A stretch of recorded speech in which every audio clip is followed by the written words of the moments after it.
जो मेरे शरण होकर जरा और मरण से छूटने के लिए प्रयत्न करते हैं वे पुरुष तत्ब्रह्म को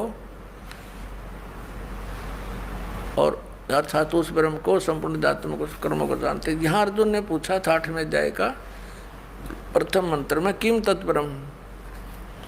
इस गीता ज्ञानदाता ने 8वें अध्याय के 3रे श्लोक में 8वें अध्याय के ये 3रे श्लोक में उत्तर दिया, वह परम अक्षर ब्रह्म है। अब हम 8वें अध्याय के ये 5वें श्लोक में कहता है जो पुरुष अंत काल में भी मुझको ही सुमरण करता हुआ शरीर को त्याग कर जाता है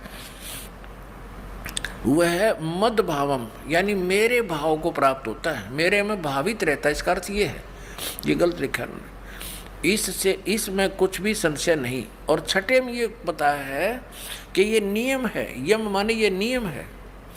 ये देखना, अब हम 6ठा पढ़ रहे कुंती पुत्र मनुष्य अंत काल में जिस भी भाव को समन करता हुआ शरीर का त्याग करता है उसको ही प्राप्त होता है, सदा उसी भाव से भावित रहता। तद्भाव भावती तद्भावम तद्भाव भावती।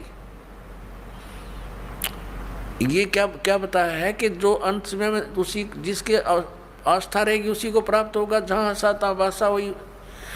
और यहाँ 7वें में कहा है कि इसलिए सब प्रकार से सब समय में मेरा स्मरण कर, अनुस्मर मेरा स्मरण कर और युद्ध भी कर,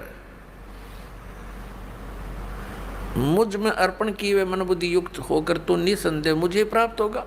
अब 8वें में फिर क्या कहा है कि यदि अब अभ्यास योग युक्तेन चेतसा, यहाँ देखना इनके अनुवाद नहीं का पढ़ते हैं। हे पार्थ, ये नियम तो पहले वाले में था। हे